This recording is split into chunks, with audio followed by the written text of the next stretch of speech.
Alright, so in this video I'm going to show you a demo of integration that I built with the Wendy bot, and this integration is using the Python Flask web framework, and all you do is as you can see, the user interface is just like very simple, and you can interact with the bot by sending messages like this. So I'm going to just start with hello, and it comes back with how are you doing, and then I'll say add a quarter, and you can see that it says added a quarter, you have entered state 25. Then I'm going to add another quarter, and now you have entered state 50, and I'll ask give me Twix. So you can see that it actually gave me the Twix, and the remaining balance has gone to 0 cents. Now if I were to say give me Snickers, it has to say you need at least 25 cents to buy a Snickers, and that's exactly what it does. And then let's add some more quarters. Add a quarter, add a quarter, add a quarter.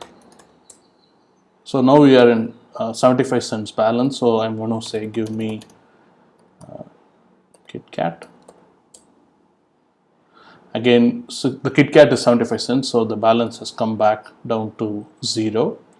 And this is the basic idea of how the bot works, as you've already seen, and all I've done is provided a user interface through the integration that I have built. And an important thing that I want to mention before you go any further in this video series is that this is going to be an all video demonstration, and if you want to get access to the actual code samples, you'll have to purchase my course. I want to mention this upfront just in case you feel like, you know, I don't want you to think that you're going through this course and then you don't get any actual code samples at the end of it.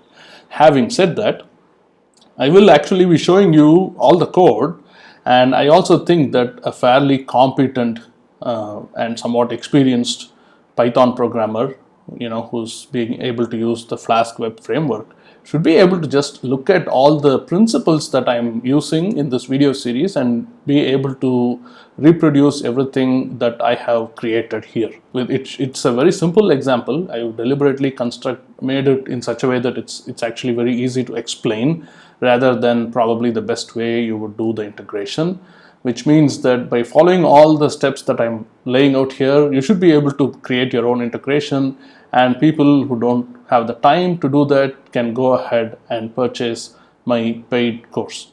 So once again, I'll say that if you want to continue watching all the videos in this series, you have to understand that all the actual code samples are going to be in the paid course, but you will be able to see how the code works and what exactly I'm doing in this series of videos.